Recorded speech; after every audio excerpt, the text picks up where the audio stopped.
Welcome to Shoot Me Straight. Dave Fields, just here with Eddie Gallagher. Not just. I'm Here with Eddie Gallagher. Unfortunately, they're all the same. Yes. And we're going to answer questions that you guys submitted over Instagram and try and explain some of them. One of the first ones we have is for Eddie. Do you see yourself running for public office? Well, first, I want to thank our listeners for even taking the time to put in questions. So we appreciate it. And I've been asked this multiple times before, if I ever thought about running for office, or do I see myself in the future running for office? And I can't say for 100% no, but right now, no.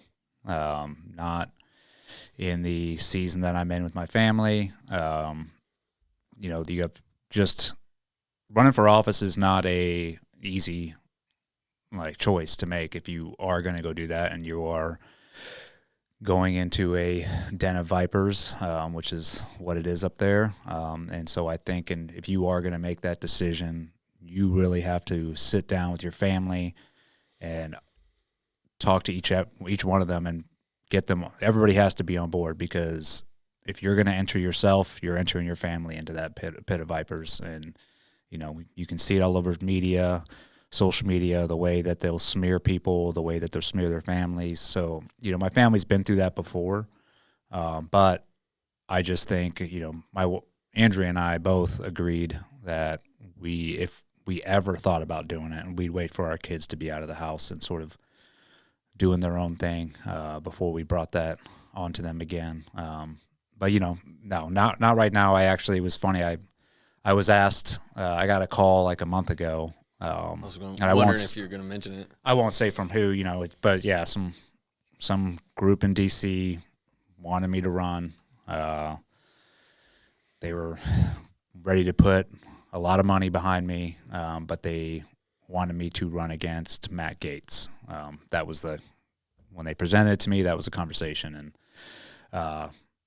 I heard them out just because they called, but right away I was like, I would not run against Matt Gaetz. I agree with everything he's done, and I let them know that. And then the other is, I wouldn't take that amount of money from anybody, because then you're owned, and I don't want to be owned by anybody. So blood money. That's just a taste of what, if we decide to run for office, what would happen. So yeah, right now. It's like the guys that we need almost, are the guys that are like, hey, I don't want to be in politics. Well, it's like, I have friends that are in politics. I have friends that are congressmen or people that I know, and my hat's off to them for running and for actually entering that. Because if they are doing the right job, and I can tell you the one person I know that is doing a great job up there is Eli Crane. He was my neighbor for a while, and then he just got in last year. But we went up there, and he looks tired, miserable, just beat down. But want to know why? It's because he's doing his job. He's not up there gallivanting around having a good time. He's actually fighting for what he thinks is right, and he's fighting for his constituents. And that's what it takes if you're going to do the job. It's not a good time. Mm-hmm. It's a fight, and it's constant work. So I applaud him. But yeah, that's why I think it'd be a big decision if you decide to do something like that. 100%. All right. Question number 2, what's your biggest goal for 2024? What is it, Dave? What's yours? I have several. But my, I at the end of every year in November, I start writing out my goals, and I start looking back at my goals for the previous year and which ones I've nailed, and I separate them out. I'm kind of nerdy with it, but I separate out family, and so I'll say my goal with my marriage, my goal with my kids, my goal, and I'll say personally, and I'll say my goal spiritually,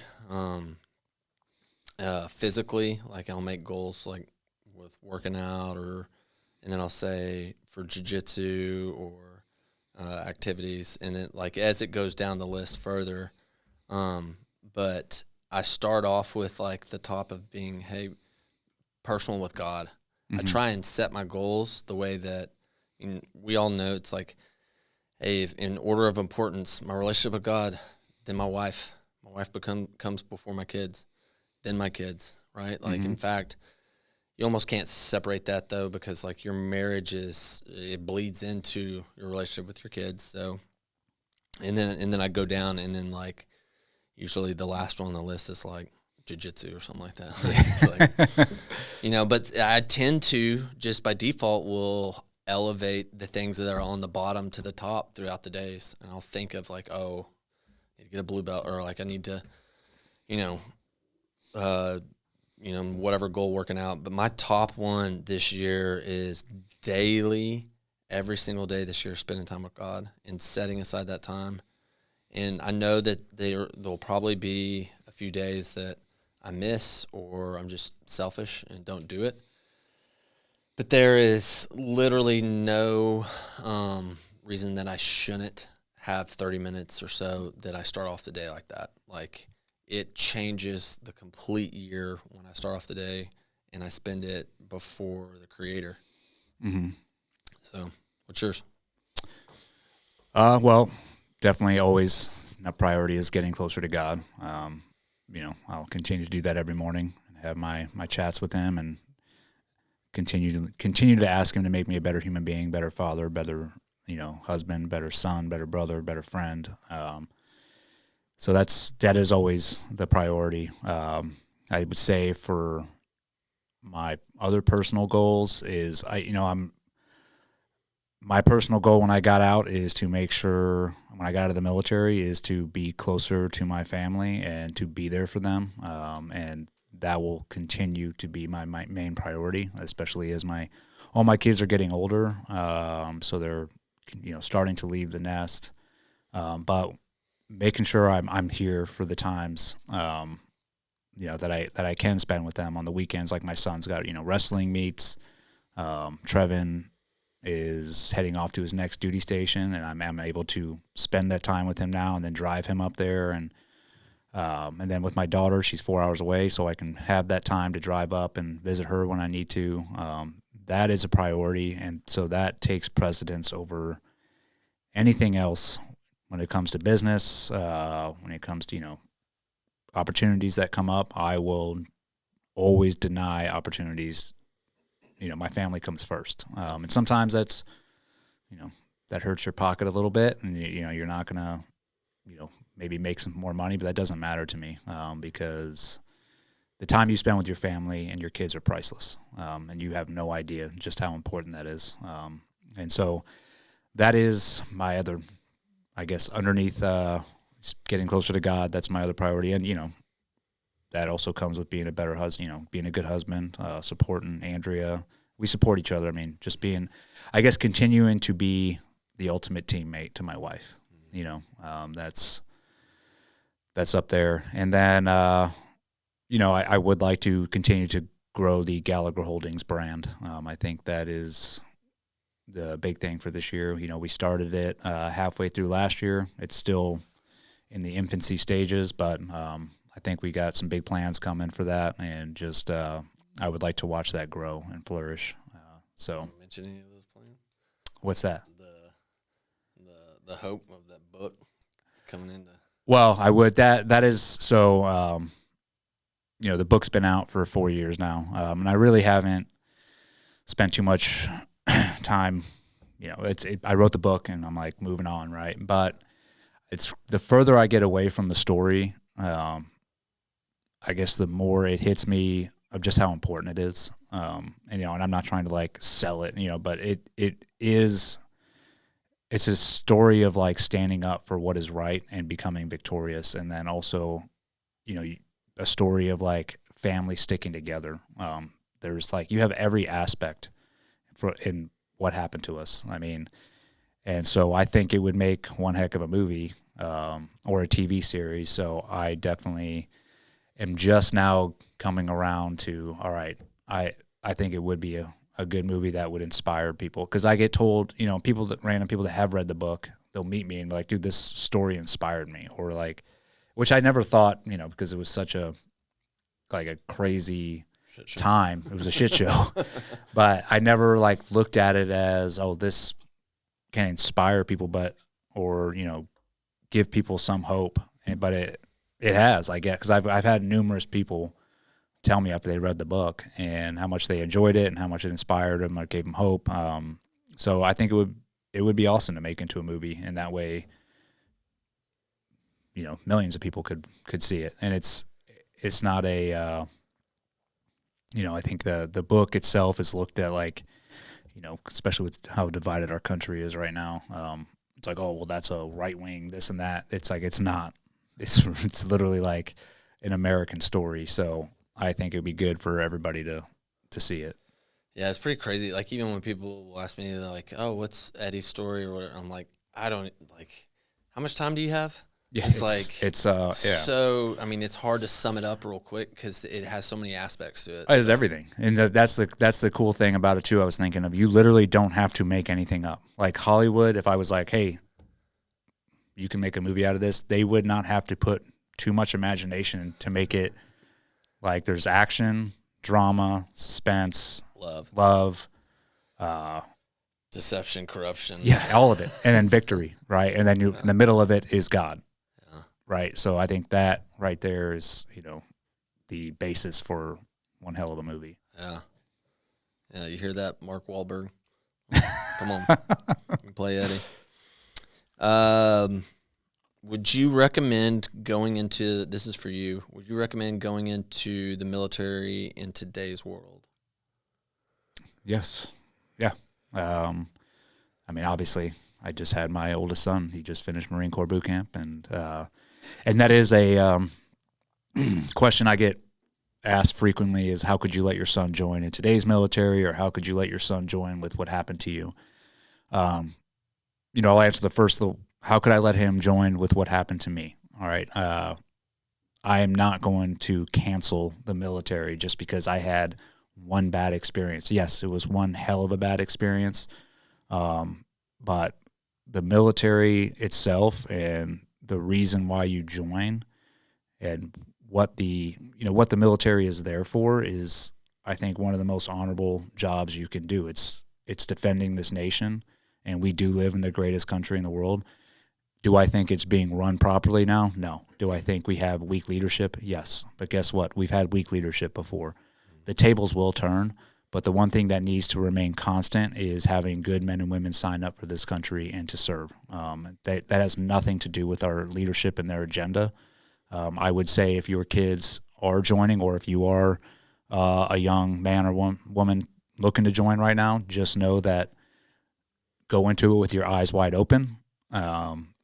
Do not, and it's probably crazy to say this, but I would not have 100% like faith and trust in your leadership, but I would also look for all the positive aspects the military has to offer you. There are good men and women there serving. There are people that you can look up to that can teach you skills that you need, that can better you as a person. That will always be in the military. Take the complete top leadership out of it. You will still be able to thrive and make something of yourself if you join.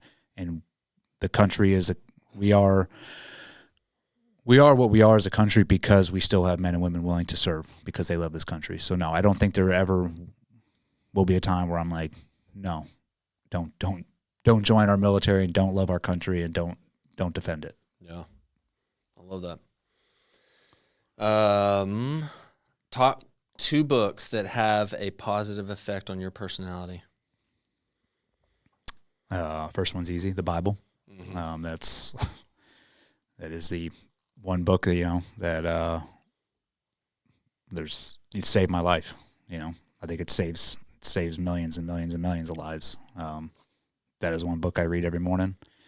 And then number 2, I mean, I'll have to think like way back a book that made a mark on me as a kid, and one that I read a lot is To Kill a Mockingbird. I don't know why that one sticks out to me, but my mom was a big she taught English. She was very adamant on me reading when I was little, so I read a lot of books. But To Kill a Mockingbird was one that I really I remember and I enjoyed, just because it had a lot of virtues in that book that I wanted, and I think I don't know, it's a great story. I know I don't know if it's on one of the banned books now or not, but if it is, that just means you should go read it. Yeah.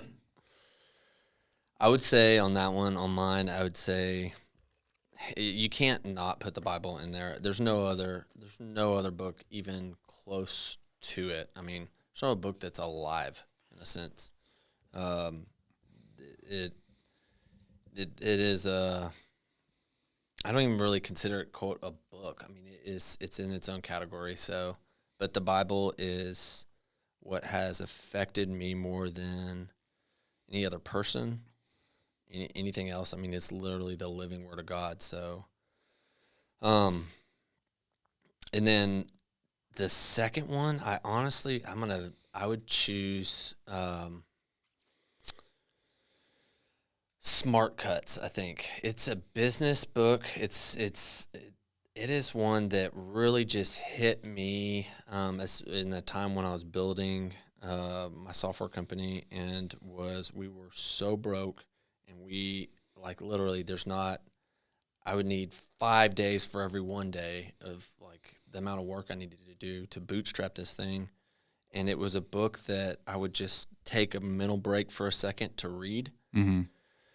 And it's a book that it's about not taking shortcuts, but smart cuts, and doing things in such a way that allow you to it's not just think outside the box, it's to create potential energy. And so some of the biggest takeaways from that for me during that time was to get every decision that would come up throughout my days, I would think of what's the smartest cut to do on this. How can I get this? And I think it helped me start my company. I don't know if I would have gotten. I don't know if it would have worked if it wasn't for that book at that time. Smart Cuts. Yeah, it's a nerdy book. The way that he thought about business scenarios really connected with me and helped me make really smart decisions during that time to get a software company off the ground by yourself. Okay. So I think it's Shane. Can't remember his last name. We'll have to look it up and post it. Yeah, I'll post a link. Number 6. Why don't mental institutions exist anymore? I did not know they did not exist. I think they've just changed. I mean, it's not like loony bin houses where they're doing electric shock therapy and stuff like that, even though I think they still do that today. I think it's associated with a lot of hospitals today. Like they have psych wards within hospitals. I know of a bunch in Dallas. I've worked with several of them. It may not be to the extent, a lot of, I mean, I don't think we've gotten a lot healthier mentally as a society over the last 20 years. So we probably need more. But we also have a whole other sections that have come up throughout the last 20, 30. I mean, the amount of treatment centers and rehabs and, so I don't know if they don't exist. I think it may have just changed. Okay. I would think in today's society, just with how many unwell people there are out there, they couldn't build enough mental societies or whatever mental institutions to fill all those people in those buildings. I think there's too many now. Yeah, and I'm not so sure. I mean, depending on how they ran them, I'm not so sure how helpful they would be anyway. It's you want people to socialize, you want them to have healthy relationships and be in society. Also, it seems like in today's society, they're not looking to make you better anyways. They're looking to keep you on the docket and keep you pilled up. Yeah, it's a brilliant business model. Yeah. Sad. Question number 7. I just turned 20 This is my favorite question that was written in.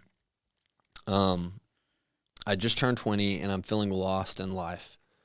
I'm trying to become closer to God. It cut off after that. I don't know if it wanted to allow more characters in the survey, but it's a young man that just turned 20. He feels lost in life, trying to become closer to God.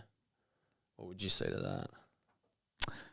I'd say welcome to the club when you're for the age that you are. And I honestly, like, I can resonate sort of with this question because I have all my kids are around that age. You know, obviously Ryan's 14, but I've gone through Trevin, going through his 20s, and then Ava is, she's turning 20 this year, and she has a boyfriend around the same age, and I've had talks with him, and yes, men at that age a lot of them are lost, and it's not unnormal to feel that way, right? And this is what I tell them. I'm like, it's a weird conversation to have with men that age because you're like, hey, you have some room to play with, right? You have some wiggle room to like find out who you are. But at the same time, what I tell them is that, you want to try and find what your purpose is, or what you think your purpose is, and then strive towards that. And it might not be what you're meant for, but pull the trigger and start doing something. Go forward. And that's what I mean when they have the wiggle room. Like at that age, they should be like, if, this young man was thinking about whatever, being a plumber, and this is just an example. I'm not, then go do that. Go be a plumber, go try it. And if halfway through you're like, this isn't what I want, you're young enough to where, great, now go choose what you want to do, right? The big thing I tell them is not to waste their time in their 20s, moping around, being like, oh, well, I'm lost and I don't know what to do. It's like, you got to do something. You can't just sit back and, wait for life to present you something. It's not going to. You have to go out there and try things, but that's the one thing that you just need to do is action it. Like, and that's why, my oldest son, he was at that. The kid, and we had him on here, but the kid he was about to get his chemistry degree and then completely dropped out, like 3 classes away. And I was like, what the heck? And he's like, dude, same thing. I'm lost. I don't want to do this. And so when he said, I want to join the military, I was like, then go do it. Like, I don't want to hear about it. I don't want to, like, I got to a point where I was like, great, go pull the trigger. I drove him down there. I'm like, then this is what you're going to do. And then if this doesn't work out, at least this will branch off into other things, right? But I think with a lot of these young men that have no direction, which is not, like I said, not unnormal, is they just sort of sit back and I'm like, well, I'll just wait and see. And it's like, well, then you're going to be waiting and seeing when you're 40 years old. And that's the God's honest truth. So I would say that whoever wrote that question in, you're not alone. Yeah, everybody feels that way. I did at 19, 20 years old. I was lost. And that's when I joined the Navy. I was like, I just went and I literally made a decision, didn't think about it, just went and signed up, and it got me to where I was. But I had no set plan. I just was like, I want to do something other than what I'm doing right now because I am lost. So, yeah, get up and do something. I agree. I've had this conversation a lot with 20-somethings. Still do. Weekly probably. With guys that are early 20s, and they're like, I don't know what I want to do, and they feel stuck. And they feel like it's almost unique to them. Yeah. And I look back at like 20, and I think of, oh man, the world's passing me by. Like every day, the world's passing me by. I haven't figured out my purpose and mission in life and all that stuff. And it looks at it like it's a problem. The truth is, I think in your early 20s, this stage of life for young guys, it's an opportunity. And so, like, the only way you really screw this up is staying stuck and feeling stuck and not doing anything. I agree with you. Yeah. Try it. Like, you have nothing. 20 is such an opportunity because, you don't have a wife and kids, and you can live on ramen noodles and like hardly any, you can sleep wherever. It's like, dude, it's such an opportunity to try a bunch of different life experiences. Go everywhere from waiting tables in a restaurant, but like everything you do, think about it. Like when I was 21, 22, like I went and worked at a software company, but I was a data analyst, but I wasn't just focusing on my little position. I was observing how the CEO ran a software company.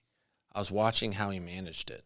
I was learning more about how do you run a software company than I was about doing data, right? Yeah. Like, and I was looking for, hey, what routes do I want to go? And so I observed my bosses and managers, and it's a place where you have such freedom to explore a bunch of different things before finding. So like the only way I feel like you screw this up or like begin to waste stuff if you just don't take action. Yeah.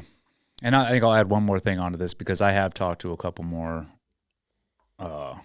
mainly men at that age, that have sort of asked me for my advice, just because they're lost. And what I found out in these conversations I've had is a lot of them hold on to their past. They hold on to their family's past, because they might come from, not so great upbringings and this is what I tell them. I'm like, you're not special. Everybody has trauma in their life. Some are greater than others, but trauma is trauma nonetheless. Your past does not define you. You have to let that go and make something for yourself. Whatever your parents might have been losers or drug addicts or this or that, that's not your problem. And what I've seen with these kids is they're letting that like be an obstacle in their way. They're like, well, my family was like this. I'm like, so I think that they think they're going to end up nothing, and I'm doing nothing or doing the exact same thing. I'm like, that's in your own head. That's what you are telling yourself. Like there's no truth in that whatsoever. And so that goes back to, and I know his question got cut off, is put God in your life first and he will show you the way. Mm-hmm. But you have to make the time. And I know that's asking a lot, especially for kids that age, because I know when I was that age, I was like, I'm not reading the Bible. I'm not that I was like adamantly against it. I just was off to the races doing whatever I wanted to do. Right. So I would say, if you want to put God in your life, then you make time for God. That's how you put God in your life. So, that's consistently, but that has to be your choice. Yeah. Do you, like you mentioned that in your head, like the obstacles come in your head, that stuff's going on in your head. Yeah. It's not, you're not going to think yourself out of that. You're not going to like sit there and stew on stuff and think and figure out your purpose in life. The way you're going to do it is you're going to act yourself out of that. And so it's like, get out of your head, go do something. Ignore the ants, the automatic negative thoughts. Yeah. It's that will never, maybe everybody's built different, but like for me, I still get them every once in a while. You just have to learn to be self-aware when you do have those negative thoughts, because you won't be able to do this, or like, what are you even doing? Yeah. You have to be self-aware and learn to push those negative thoughts to the side. Mm-hmm. And I'll tell you this, like my negative thoughts are strong. So the only way I can get away from them is through God. Mm-hmm. Otherwise, I don't think I'd have the power to be able to like dismiss those all the time. So it's good. All right, last question. You ready? What's your favorite role you play or played in your life, and why?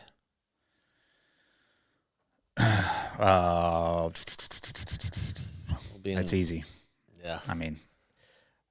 Dad. That is the ultimate role.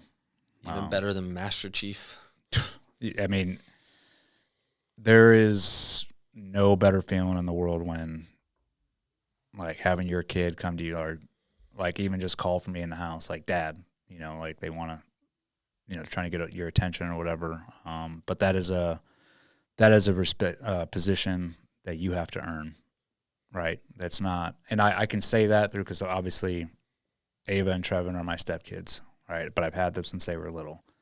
And, the second that they started calling me dad, I did not force it. I was not like, I literally was like, if whenever, I have to earn my spot to when these kids like to call me father or dad. And when the second they did, there's no greater accomplishment in life besides marrying my wife. I mean, those go hand in hand, but my kids are that's your legacy. That is what you are building for the future. And there's no other job that you can do that can even come close to touching that, because jobs are, they're not permanent. They're come and go. Like, no one's going to care if you were, some successful billionaire and like, great. Like, what's your legacy? What did you leave behind? And I think it's very easy for men, and I've done this, and, I've talked about it before, is as men, we once we find something that we like to do, we tend to pour our heart and soul into that. Because for me, I thought it was, I'm providing, this is a way I can provide and be a good husband, good father, is I have to work, which means I'm always gone, right? And that's not the case. I think, as a man, your job is, it's pretty simple. It's to protect and provide, right? But those are two very hard things to balance. Once you're married and have kids and you're going through life, those are two things, but there's a lot that comes with that. And, it's one of those things that I'm proud that my family wants me around, that they look up to me. They call me dad. Just to have a loving wife that supports me. I mean, that's something that, I have worked and strive for, and I failed at, and I keep working towards. And, there's nothing that can compete with that. How old were Eva and Trevin? Trevin and Ava, I think Ava was 3, and then Trevin was 5 or 6. Yeah, little tykes. Yeah. You remember the first time when they called you dad? It went from Master Chief to Daddy Eddie. So they call me Daddy at like my first name, and that, you're like, okay. But then once dad, like, you're my dad. That I mean, I don't remember the first time, because that was during my career, so everything's a blur. But I mean, I'm pretty sure it was, at least a couple years into the marriage. Yeah, that's interesting. That's really cool. I'd say most important role, similar to you, you almost can't say husband and dad, like husband and dad, or almost, they go hand in hand. Yeah, they so overlap. Is like, I would almost put the role as leader of the family. So if I added anything onto what you said, I'd say protect, provide, and lead. Right, like, you want to lead the family. Like, I think it's a man's job to be the leader. Doesn't mean that your wife can't work or even make more. It's like, but you are the leader. Like, you have to lead your family in a way that's hard. Yeah. To be honest. And as it starts with my wife, and which is about the hardest position, because they know you. They know all your flaws. They know, like, really well. And so, unfortunately, at times, it's like, to lead, you can't, there's no posturing. There's no bullshit. It's, and you gotta, like, especially with women, they're different. No matter what society says. Not very progressive of you, Dave.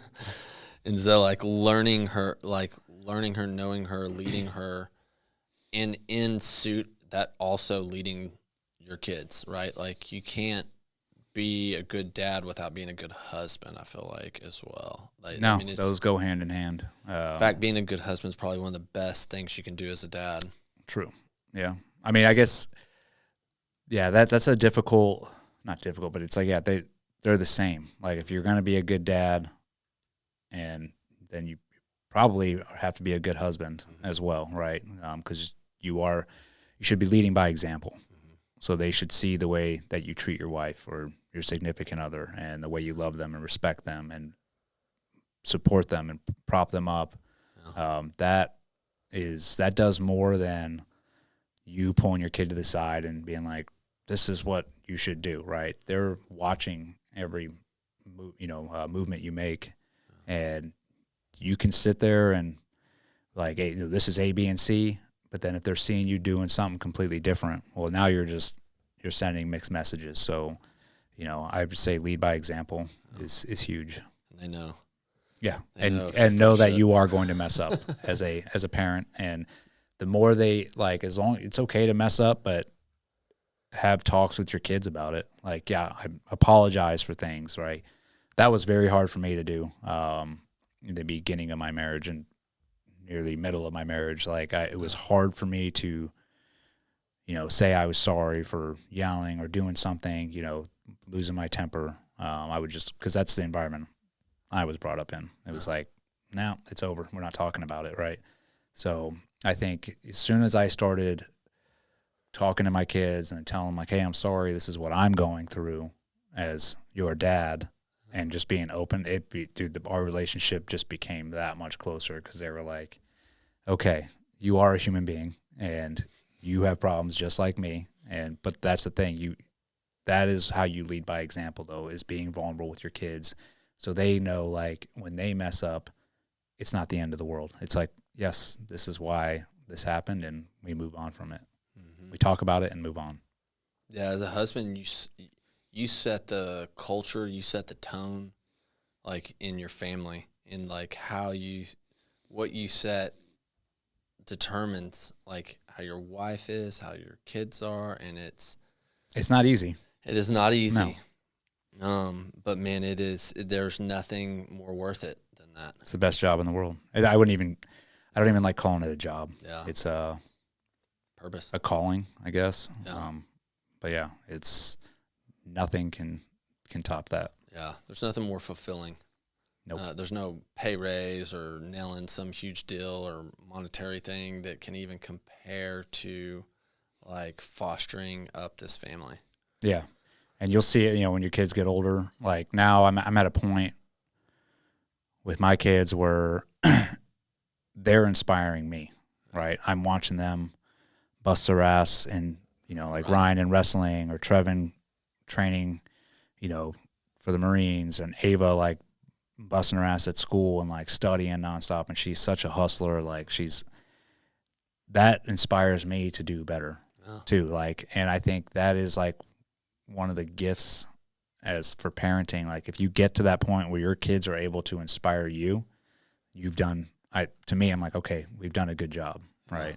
So when there'll be season, like you just went through so many seasons of not doing every single thing right, like failing in some ways, but doing the right things in general. Like you're doing the right things, you're being honest, you're like in everything. And then now, like you will get the fruits of it later on. Like you will, like your kids will, like it'll come around. You may be through a season that's tough, but like you need those tough seasons though. You can't have if you have a smooth marriage where you're like, we never fight, we never do anything, then to me, I'm like, you ain't married. Like you're just living with a roommate that you're probably not communicating. Like that's why marriage is probably, it's the hardest work, but it's the most fruitful if you work through it. Right. And yeah, marriage is difficult, but it's also, it's a blessing, as everybody say. But no, it's like, it's literally is like the best thing to me, when I don't know. Yeah. It's hard to like, put into words just how important it is. It's close to God, to become one. Yeah. Well, if you're, a younger guy, that's single, like who you choose to marry is possibly the second most important decision in your entire life. Like the first one would be, having a relationship with God, but like who you choose to marry. Well, that's why you need to have a relationship with God first, because so he can give you the wisdom to choose the right partner. Yeah. Because in today's society, you know, dude, I can't imagine like being a young man and coming up now trying to find a partner, like, because they have, like, whatever those dating apps where you're just like swiping right, and like you're not, and everything is fake. It's like everything that people put out, they have these filters, and it's all about looks and all this other stuff that really, I mean, yes, you want an attractive partner, right? But that's not the first thing. Like you should, when you look into a partner, you should be looking into their character, into who they put, like for me, who they put first, which is God, and then just how you see yourself with that person down the line, which you will never know for sure. But as long as they have a good character and they have good morals and values and virtues that match yours, and you guys can agree on those, then yeah. No. Don't pick them just on how many followers they have or whatever else society puts out these days. 100%. I was engaged previously before Francesca, and we were supposed to get married 8/8/08, and is the girl I dated her for a long time. Like, there was such an infatuation there, but I met with a pastor and his wife that I really respected, not just checking a box for like premarital counseling. Yeah, but like yeah, I was like, hey, I want what they have. Like, I want a life and marriage and all that these guys have. So let's start meeting with them. And they came to me and said, throughout it, we brought up everything. We're completely honest. And they said, we think you need to call off the date. And we're not going to tell you you shouldn't get married or whatever, but like, we're telling you right now, you need to work through this stuff before you get married. And came back to her and said, they said we need to call off the date. And she said, oh, no, we're not. And said, I got a ring, I got a date, I got a, like, we're getting married. And I'm like, no, we're going to listen to the wisdom of an older man and an older woman that we really respect and want what they have. And if they say that, then like, we're calling off the date. We're going to work through it. And through that was like, okay, well, then I'm not going to get married to you. Like, if you can't respect, like, if you don't have the character to look at godly women and godly men that we've asked to come into our life and like take their advice, then, and that's not the wife that I want. And thank the Lord I did not marry her. Good Lord. Like, and it's the complete opposite. When I was dating Francesca and engaged to Francesca, we went like asking questions. Do you want to have kids? Like, what does it look like? What do you believe? Like, she had her own personal relationship with God outside of me. Yeah, and that's important. 100%, because years down the line, when you really struggle, like, is she going to default to her relationship with God, or is she going to go try and find another guy? Yeah. Like, it's not that you're not going to have issues. You're going to have issues no matter who you are. You're bringing in baggage, but like... Well, yeah, you're both going to get on each other's nerves, and you're both going to want to kill each other at times, which is why it's important to have that relationship with God. So you turn to him, like, okay, help give me the wisdom to get through this. Like, how can I be a better husband, get through this, set aside my ego, set aside what I'm feeling right now, and he works it out every time. Yeah. But you need to have that individual relationship with God. Yes. Each, like you said, so you don't turn to something else. Yeah. Is this woman, is she loyal? Is she respectful? Like, or is she like, because it's only going to get amplified years down the line, right? Like, when you're on deployments, it's like, you could trust Andrea. Yeah, like, you have to have that trust. And it goes both ways, right? 100%. That's not like, you better not do nothing when I'm gone. It's like, well, I better not be doing anything when I'm deployed or out on training, things. That trust has to be earned, and and that's huge. Yeah, I mean, I can think of hundreds of examples, you too, of guys that they're deployed and they're like, oh man, my wife's cheating on me, or like they're worried about it, or like. The reason that they're worried about it half the time, what I saw, is because they're doing some cheating themselves. So that's how that whole drama comes in. But yeah, there's a reason the divorce rate in the SEAL teams is 120%. And it's 120 because they count second divorces. Wow. Right. It's a tough job, and it's not for the weak, for married couples to go into that career and try and make it last. Like that takes an ultimate amount of work as well. But you come through that, and I know a lot of married couples that made it through a 20-year career or more in the teams. They are that much stronger before they, because they've had their mettle tested as a married couple in every which way possible, and they've put through it. And I would say a large majority of those couples are faith-based and put God first, and that's how they made it through. Yeah, you and Andrew are like, we can handle anything now. Like we've been. Well, no, we can't handle anything. God can. We just know to turn to Him when those situations get put. And we've had enough experience in our life to know that no, we cannot handle everything. Yeah. We need to give a lot of things to God. A lot of obstacles that put in our way, and that's life. We're still going to face obstacles, and probably in 2024 and so on. So I think the more that you get used to turning a lot of your problems over to God and being like, this is help me deal with this, or this is yours. I'm giving this to you. Just show me the way. It's just like anything else, man. It's like working out or whatever. The more you do it, the more you become disciplined in it. And it's easier to go to Him with your problems. I'm telling you, your life, it's not that bad. It's like you're almost on, you feel like you're on easy streak a lot of the times, even when you're going through. And I've had, and I'm sure you do too, Dave, like with everything that you've been through, to like, dude, how are you like this? Like, how are you doing well? And like, it's like, because I have God on my side and I have complete faith in Him. And I know He's looked out for me. I don't know how many times in the past, and He will continue to do so as long as I'm faithful to Him or try to be, follow in His footsteps and, just try to be a good person. And also know that I am not. Like, also not put that pressure on myself to be like, because I'm not perfect.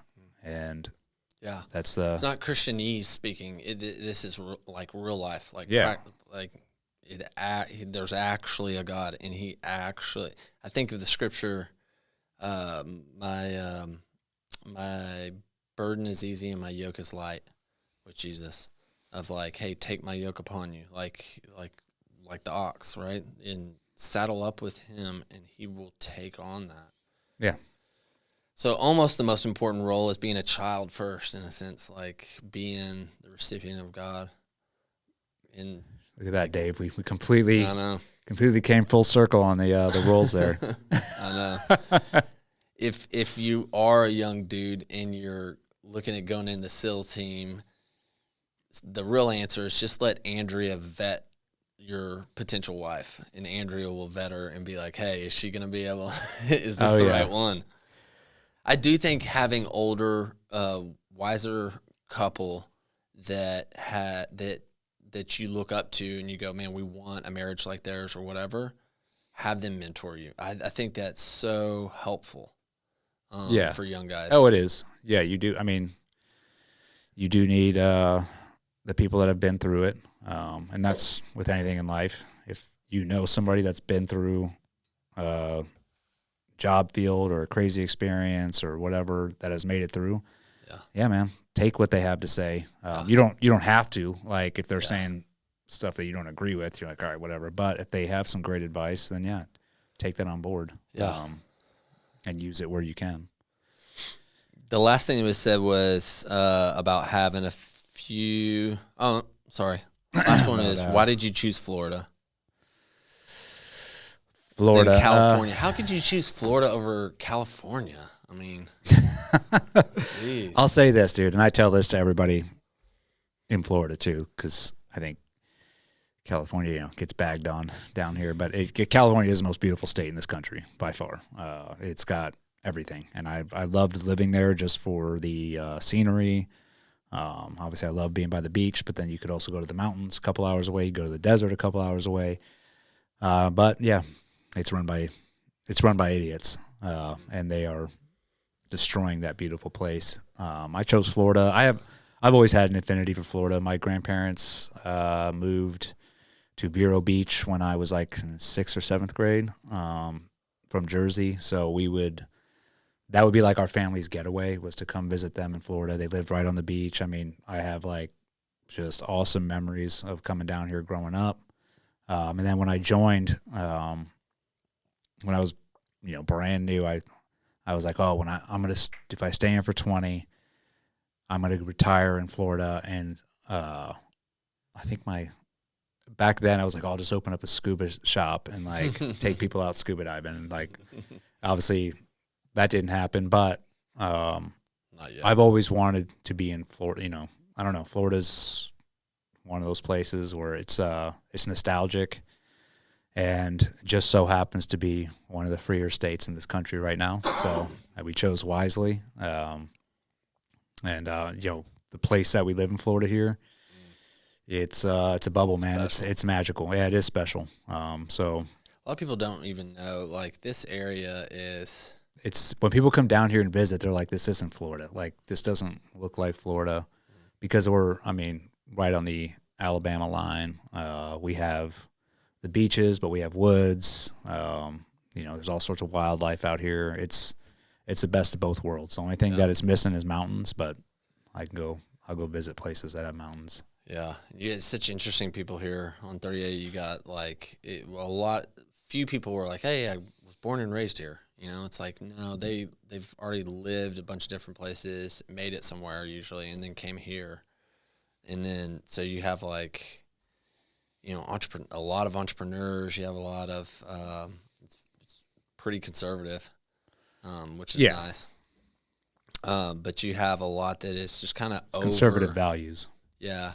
They're just kind of over, like, living in big cities and over a lot of stuff. They just want to enjoy life. It's a little bit too friendly. It's at first you're like, why is this person being so nice? Like, everyone is so nice. You're like, what do they want? Yeah. And like, surely they're not this happy or nice. They're just putting up a front. But man, it's been 5 years for us, and we're like, I think people are just genuinely. I've gotten happier since I've been here. Yeah. I'm like, geez. The last thing that people put was having some certain guests. We're going to look up some of them. Chris Hartigan, Julian McDonald, Andy Stump, which is... Stump. You're a good buddy. Mike Glover. Is that the other one? Yeah. The first two, I don't know who those are, but yeah, I definitely would love to have Stump or Glover down here on the podcast. And, I've been on both their podcasts. I've been on Cleared Hot, and then Mike had me up when my book came out and had me do like a live Q&A, and I got to know them both just through the podcast, but I got a lot of respect. I got a lot of respect for both of them and what they're doing, the message they put out. And I listen to Stump's podcast weekly. I think he does a great job interviewing people, and I do like I like how he talks about the teams. He does not fake it, and do the whole keep the myth alive, like we're the greatest thing since sliced bread. He breaks it down to exactly what it is, and I think he's very he's very like articulate as well, but he just puts out a good message, man, and he has great conversations. And what I like about him too is he has anybody on. He's had on some guests that I'm like, dude, I can't stand this person, but Stump has just a conversation with them, and that's it. So I respect that, and then what Mike's doing up there with Fieldcraft Survival, I think is awesome. He just recently came out with a book too. So yeah, I stay in contact especially with Andy. Andy's been very beneficial with our nonprofit as well. So he'll have on people that we're supporting, or actually with Keelan Darby. That's how we started. She was on stumps, and I heard it, and that's how we ended up getting behind them. So yeah, it's been cool. Yeah. So yeah, hopefully this year we're definitely going to have a lot more guests this year. Yeah, we got some guys lined up that are There are a lot of different, some variety. I'm really excited about some of them. Another one, as far as like Stump and Glover, you're about to go. Well, I don't know if we mentioned that, but who's guy shot Osama or the Rob O'Neill? Rob O'Neill. Yeah, possibly have him on if he can make it. Yeah, if he ever makes it down here. Yeah. And Gates, whenever he gets a chance to like have a break. I mean, he wants to come on. I've gone back and forth, but he's a busy man, dude. Yeah. He's all over the place. So I'm sure whenever he can find the time, he'll come on here for sure.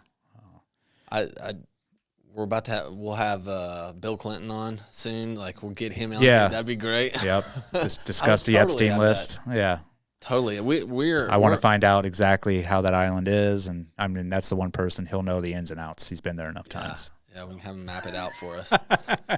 Dude, we are open to have like I look forward to having people that have completely different backgrounds that like I'll have the most liberal or like alternative lifestyle type. And we'll have on anyone, right? Like I think the only thing is like. Well, I don't know about anyone. Well, I mean, what if they like identify as a cat? And it's just them meowing the whole time, or you gotta pick and choose wisely, Dave. They have to at least speak and be authentic and honest. But I think what you're saying, like there's no agenda here. It's like we like to have people on, have conversations, and we don't care what background or what you affiliate, what political party you affiliate with. That doesn't. I'd rather have a conversation and actually begin to understand why you think this way and not, Yeah, 100%. But dude, I'm super appreciative of these questions, super appreciative of everyone that's listened to the podcast. To me, this is awesome. Like the fact that we get to come in and just talk and record and hopefully be helpful for people and to hear people's stories. I mean, this is fun. Yeah, and it's been 1 year since we started, so I think that's also a huge accomplishment. Like when we set out last year, we're like, hey, our goal was to put out one a year and remain consistent, and we've managed to do that together. So we'll continue to do it this year and just continue to level up as we should do in anything else in our life. Yeah, which is great when you have a partner like Eddie that goes, hey, here's the goal, and then is consistent every day. Every week, since January 9th was our first episode. So every week we're like, we got to get an episode out. Like it doesn't matter who we need to get in or what. Just having someone that can be consistent, it's been super, super awesome. Appreciate that. Well, I appreciate you. You've been consistent as well. So, all right. Thank you guys so much. Yep. Out.